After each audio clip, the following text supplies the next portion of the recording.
And welcome back to Pokemon Team Videos on Easter. Happy Bunny Day. Happy Zombie Jesus Day to all of you out there who celebrate the holiday. I don't celebrate the holiday. At best, my dad would get us candy, but we don't actually celebrate. But regardless, still doing my videos. Still got videos to do. And we have Mission Paw Marshall here who asked the question, what is the Pokemon team of Perfect Cell? So this one actually wasn't that hard for me to do. Unlike some of the other ones lately, this was actually a fairly competent team to make. Not in terms of how balanced it is, but in terms of the ideology behind it. Cell obviously is a artificial and biomechanical android that basically merged with other androids to become, the perfect being. And he has the DNA of other Z fighters in him, so he has all their techniques copied into him. So the question now becomes, how do you do a team like that? Well, let's start out with, I think the one that most people would put on this team if you thought about it for more than 10 seconds. If you're going with an artificially created being who is supposed to be the perfect organism, well, Pokemon has just a Pokemon for that, and that is Mewtwo. Now, I actually forgot, because I always have this picture of Mewtwo available when I'm using when I'm doing the Pokemon teams. But I really thought I realized I should have used Mega Mewtwo X, because Mega Mewtwo X is actually a psychic fighting type, and therefore that would have lent into the martial arts aspects of Cell as well. But regardless, he could have Mega Mewtwo X on here, just saying. But yeah, Mewtwo, it's an artificially created Pokemon designed to be the strongest Pokemon there is. There you go. Knock you, bop you on the head, there you go. So that works out just fine. Then you have the other artificially created Pokemon, a Pokemon that is a combination, not necessarily of other Pokemon, although it does beg the question on where the parts for this Pokemon actually came from. I don't think anyone has ever really asked that question very well. I think people ask the question, we aren't sure. And that is Silvally. Silvally is an artificially created Pokemon. It's a Pokemon specifically apparently designed to be an Ultra Beast killer. It obviously uses its RKS system to change its typing. It is essentially a man-made Arceus is what it is, just nowhere near as strong.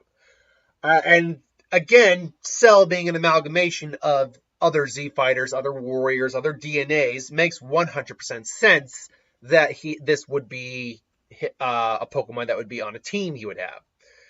Then it got a little bit trickier. I'm like, okay, Cell, despite his face, is kind of an insectoid. Especially when you look at imperfect Cell and semi-perfect Cell, he's an insectoid being, and he still carries that over to his final form. So I want at least some sort of Pokemon that represented that nature. Now, if I were dealing with imperfect Cell, Pokemon like Nincada and Ninjask and maybe even Shedinja, they could have been on the team because he was basically kind of like a giant cicada in some form. But with Perfect Cell, it became a bit, not trickier, but a little trickier. It became one of those things where I was like, I can't just throw things that represented imperfect and semi-perfect Cell. I need Perfect Cell. Fortunately, though, I decided on Heracross. Now, Heracross I decided on because it has its horn, which does look a little bit like the crest on his head. We call, beautiful. I tip my. What do you call that? You call that a crown? We'll call it a crown. Heracross, also being a bug fighting type, works again towards the martial arts aspect of Perfect Cell. So I like that, and you can make an argument that maybe this is a weird, different, shiny, kind of like Ash's Noctowl that is green instead of, I think pink is the color for shiny Heracross. I think. What is shiny let me just check that real quick. Shiny Heracross. What color are you? I want to say it's pink. Heracross. Shiny. Yep, it's pink. Or like a violet pink or sapphire pink. So yeah, you can make an argument it's just a genetic trait that it instead is a green instead of a blue or a pink. So now we get into a few of the other ones where I'm like, okay, I have to think a little bit on this. Fortunately, this one, I'm like, well, is it kind of redundant to have both of these guys on the team? Yes, but it still makes sense. I need a Pokemon that represented Cell's ability to know all the techniques of everyone else. To basically to have all those techniques at his disposal simply because that's the way he was designed. And there is only one Pokemon in Pokemon that can learn every attack. And that's Mew. Mew is the only Pokemon in the Pokemon game that can learn literally every attack. And this could actually make sense that this could represent the beginning stage of Cell going into the fully realized version, which is Mewtwo. Although Mewtwo can't learn every attack, so technically Mew is still superior. What happened to that? Though Mewtwo is stronger overall, Mew is superior in actually a couple ways. But still, Mew goes on the team simply because it can learn every attack, and Cell even was able to learn instant transmission from Goku's DNA being merged back into him after, he blew himself up. So now this leads us to the last two. Now the first one on the list is one that shows up quite a bit on the channel a little bit, and that is the almighty, all-powerful Lucario. Lucario I used for the martial artist side of Cell once again, but also for the idea of using Aura or Ki in this case. Aura and Ki are basically the same thing. And Lucario is the only Pokemon that does that. Well, mostly the only Pokemon that does it. There have been hints that other Pokemon can use Aura, but Lucario is the known one, and being, a fighting type seriously helps. So on that aspect, Lucario would be on the team. And finally, we have the aesthetic Pokemon of the team. I needed something that was green and black on the team. Look, it's so iconic itself. He's green and black and has such an iconic look that I just needed something. But when I was looking for something, I'm like, I can't just put like a green Pokemon on the team. I do need something that at least looks, or at least has something in common with Cell. And ultimately, that came to Tyranitar. Green and black, so aesthetically he works. But also, he is a hard-hitting and hard-to-move Pokemon. This thing can take hits. It's in the Pokedex entry. This thing just can't really be damaged. And when Perfect Cell first emerged, that was what was going on.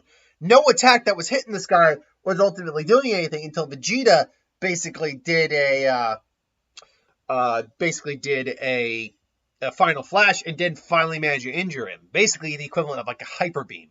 Should also note, another reason I chose Lucario and Tyranitar is that they both were able to learn Hyper Beam, which is basically the equivalent of a Kamehameha Blast, or a Ki Blast in this case, particularly Lucario, knowing Aura Sphere. I might have misspoke. I don't know if he can learn Hyper Beam. I know Mewtwo can learn Hyper Beam. Pretty sure Silvally can. Obviously, Mew can. Tyranitar can. I don't know if Lucario can. I know he learns Aura Sphere, so there's some more Ki right there for your Ki-based attacks, but I actually don't know if Lucario can learn Hyper Beam. But you know what? I'm going to check that really quick. Can Lucario learn Hyper Beam? Let's find out today on Jeopardy. Okay, there's Lucario. And let's find out let's see the list of techniques and attacks this guy can learn. Again, he can learn Aura Sphere. So he learns Dragon Pulse, another Ki-esque attack. But he doesn't naturally learn Hyper Beam. Now, can he learn it through TMs or any other form of move tutors? Let's see here. You know what? It doesn't look like Lucario can learn Hyper Beam naturally. But he has enough Ki-esque attacks or beam to... Oh, no, wait, no, I take it back. And Brilliant Diamond Shining Pearl, he can, in fact, learn Hyper Beam. It seems that once Gen 8 came around... Once Gen 8 came around, that was once Gen 8 came around, they prevented him from learning Hyper Beam again. Interesting. TM, he can still learn it through it's just the TM changed. That's what happened.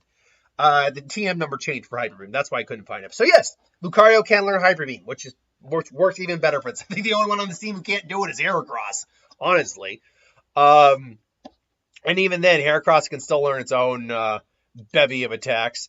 You know what? Just for shits and giggles, let's see if Heracross can, because I'm pretty much done here now.